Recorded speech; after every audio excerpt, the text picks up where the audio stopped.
Hey folks, thanks for stopping by the Rebel Lane podcast. My name is Kevin Kugar. I am your host. If this is your first time visiting the channel, and it probably is because this is our first episode, make sure that you subscribe. You can also find us at rebellane.io. And just so you know, Rebel Lane podcast was created specifically for people who are a little bit rebellious. So people who are in a traditional space but doing things a little bit differently, or who have a product or service that's never been thought of or heard of before. If that applies to you, please come on down and check us out on the Rebel Lane podcast. We'd love to have you. Otherwise, check us out at rebellane.io, brought to you by Studio Cube.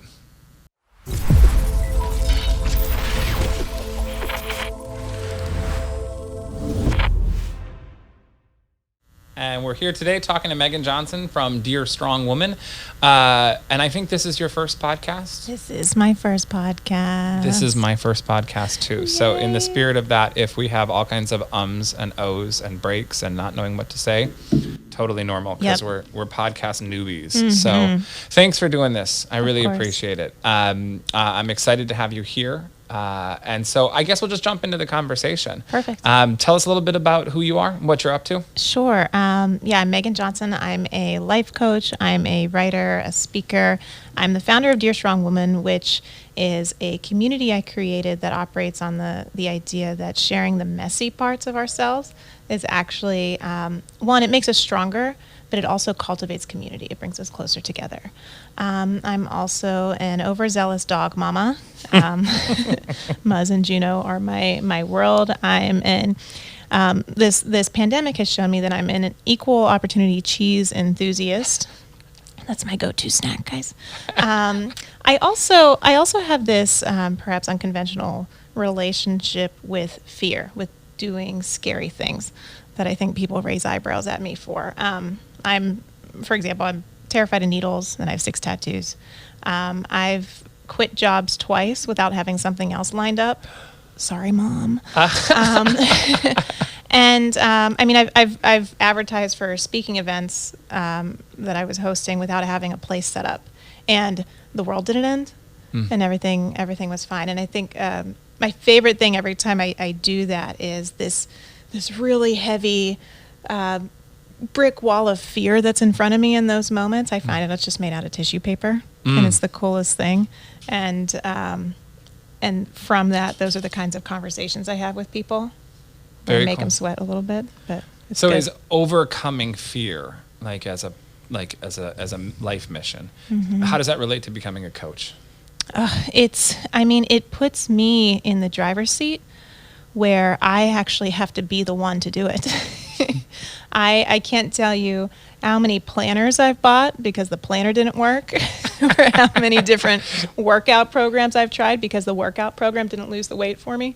So it forced me. I got to a point where it was just like I had to face myself, and that's what coaching did for me, and it forced me to be responsible, which is a hard pill to swallow. But then once you're doing it, it's like, okay, now I got to do it everywhere. Very cool. Yeah. Yeah. The principle or the idea behind this podcast, behind these conversations, is to take a look at people who are disruptors or who are doing it a little differently, who might be a little rebellious. So I'm curious, if you're in this world of coaching, what's the field look like? What does the everyday look like? What does the world of coaching look like? Sure. So just the coaching industry right now, you take a look there. One, there's a lot of coaches. There are a lot of coaches, and it can be hard for somebody who's looking to hire a coach to kind of know where to look. It's overwhelming. But really, what it is, if you really look in that area, you'll find a lot of people who are actually consulting. They're experts at something, and maybe they are really great at something in their lives. Somebody said, "Oh, you should go share this with people." So no harm, no foul.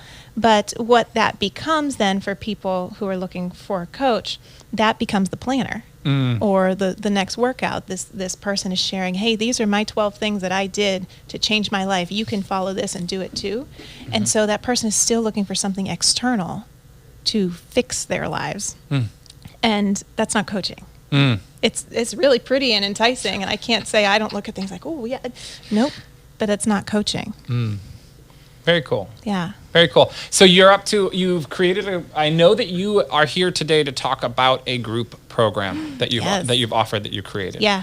And I guess that's kind of related to how you're doing things a little bit differently in your space. Yeah. So tell me a little bit about what you're up to in that regard, like in that group class, and how it's maybe a little bit different than the everyday. Yeah, absolutely. So I think the thing that I try to do differently is one, I don't try to take this stand that, hey, I know what you need to do to your life to fix it.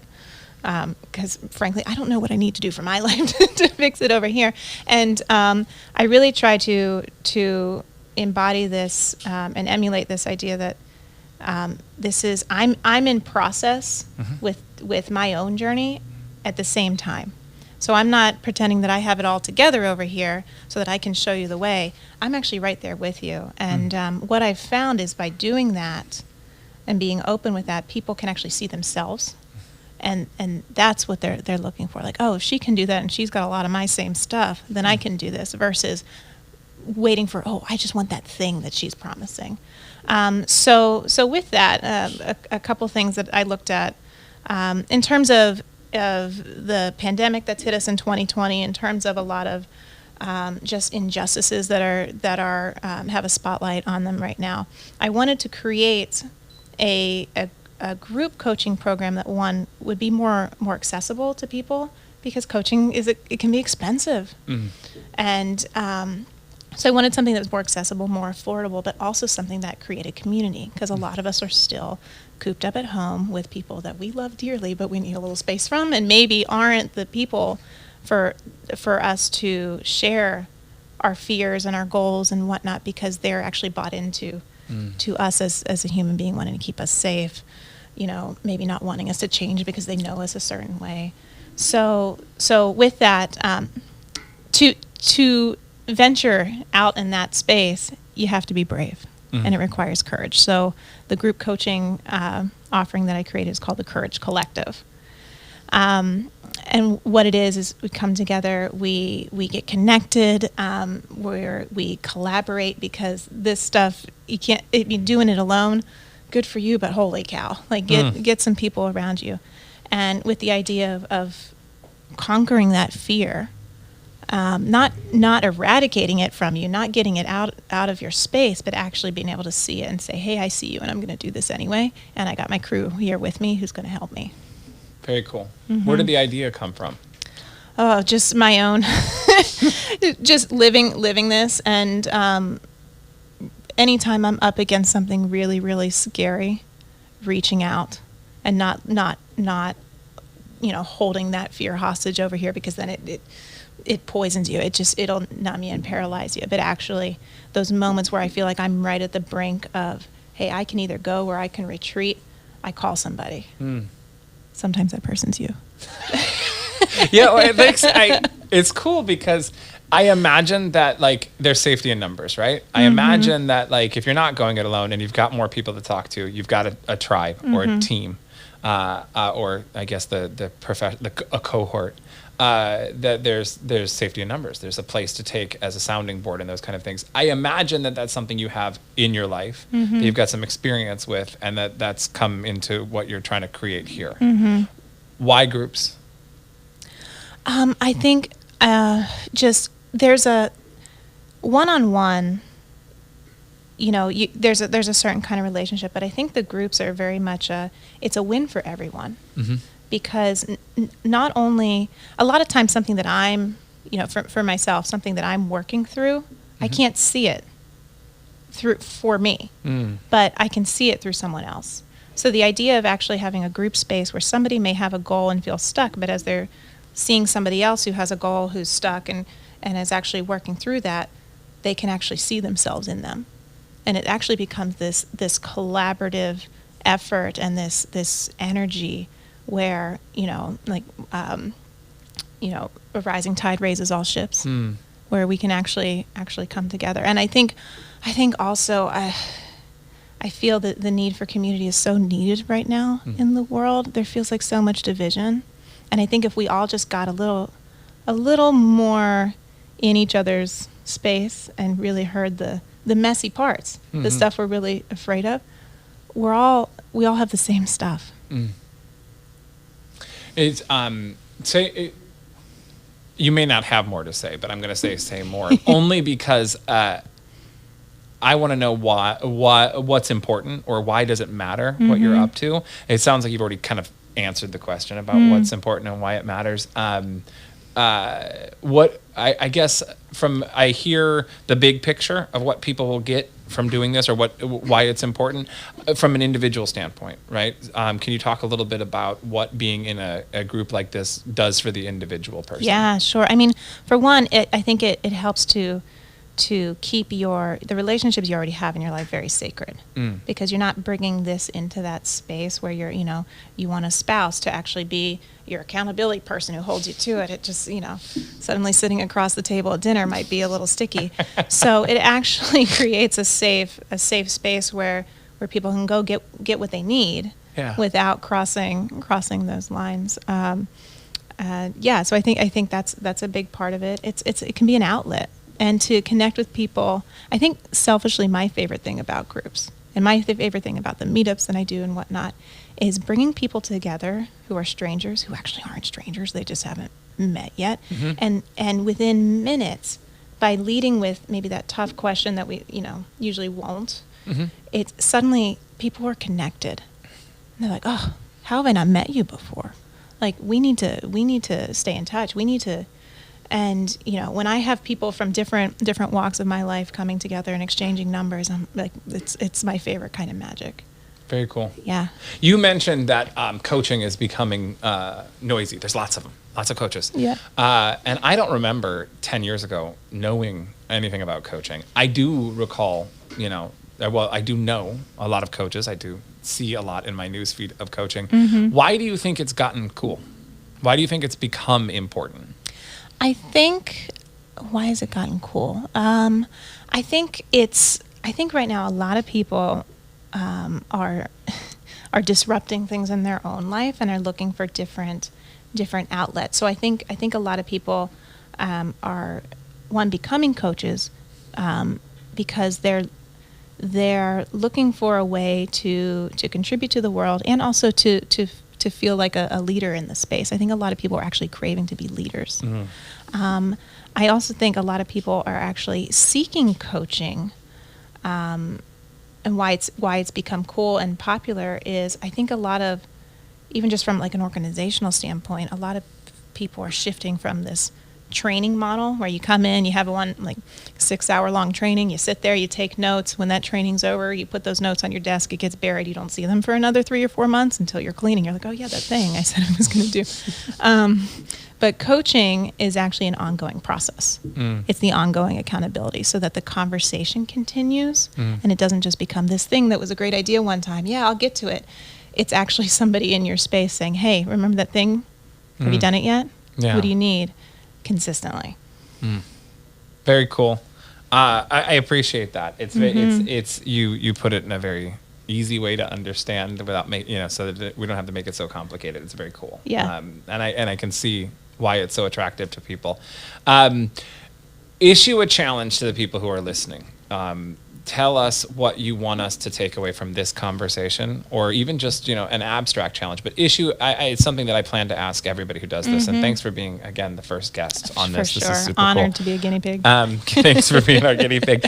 Issue a challenge to the audience. Yeah, I would say be bold in the face of your fear, and actually that thing that's living in the back of your head that you haven't given space to even just the words to come out of your mouth, say it.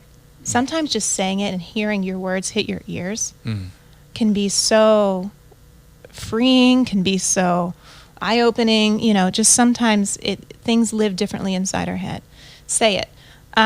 Next level, say it to someone outside your normal circle who isn't bought into, oh, well, this is how so-and-so shows up in the world, and this is their stuff, and this is just how they are. Say it to someone else. I would say even more, consider talking to a coach.